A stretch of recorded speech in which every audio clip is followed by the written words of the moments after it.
வாழ்க வையகம், வாழ்க வையகம், வாழ்க வளமுடன். அருள் தந்தை வேதாத்ரி மகரிஷி அவர்களின் நால்வொரு நற்சிந்தனை. ஜனவரி 25. தலைப்பு: மெய்ஞான வாயில். புருவ மையத்தை ஆக்கினை சக்கரம் என்று கூறுவது வழக்கு. அவ்விடத்திலேயே மனதை குண்டலினியில் ஒடுக்கி பழக உயிருக்கும் மனதுக்கும் இடையே உள்ள தொடர்பு விளங்கும். உயிர் புலன்கள் மூலம் விரிந்து படர்க்கை நிலையில் மனமாக இருக்கிறது. புலன்மயக்கில் குறுகி நிற்பதால் உயிரின் பெருமையும் பேராற்றலும் மறந்து பிறபொருள் கவர்ச்சியில் சிக்குண்டு இயங்குகின்றது. உயிரின் இத்தகைய மயக்க நிலைதான் மாயை எனப்படும்.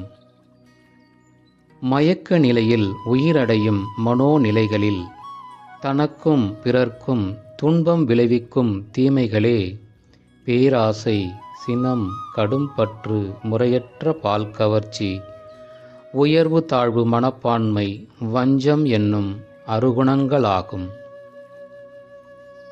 அருகுண வயப்பட்டு மக்கள் செயலாற்றும் போது ஏற்படும் தீய விளைவுகளே எல்லா துன்பங்களும் ஆகும். மயக்க நிலையிலிருந்து தெளிவு பெற உயிருக்கு விழிப்பு நிலை பயிற்சி அவசியம். ஆக்கினை சக்கர யோகத்தால் உயிருக்கு இத்தகைய விழிப்பு நிலைபேறு கிட்டுகிறது. மேலும் புலன்களை கடந்து நிற்கும் வல்லமையும் இப்பயிற்சியினால் ஆன்மாவுக்கு நாளுக்கு நாள் கூடிக்கொண்டே இருக்கிறது. புலன்கள் மூலம் ஆன்மா செயலாற்றும் போது தனது ஆற்றலை அழுத்தம், ஒலி, ஒளி, சுவை, மனம் இவையாக மாற்றி அவற்றையே தனது இன்ப துன்ப உணர்ச்சிகளாக அனுபவிக்கின்றது.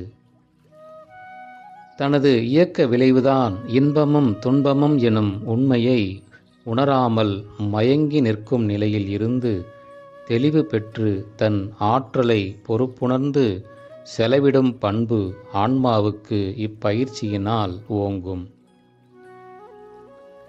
தேவை உணர்ந்து தனது ஆற்றலை செலவிடவும், தேவையில்லாத போது செலவிலிருந்து தன்னை மீட்டு சேமிப்பு நிலையில் இருத்தவும் செய்தல் ஆன்மாவிற்கு திறமை பெருகும். மெய்ஞானம் என்ற அருட்கோயிலுக்குள் புகும் வாயில் ஆக்கினை சக்கர யோகமே ஆகும்.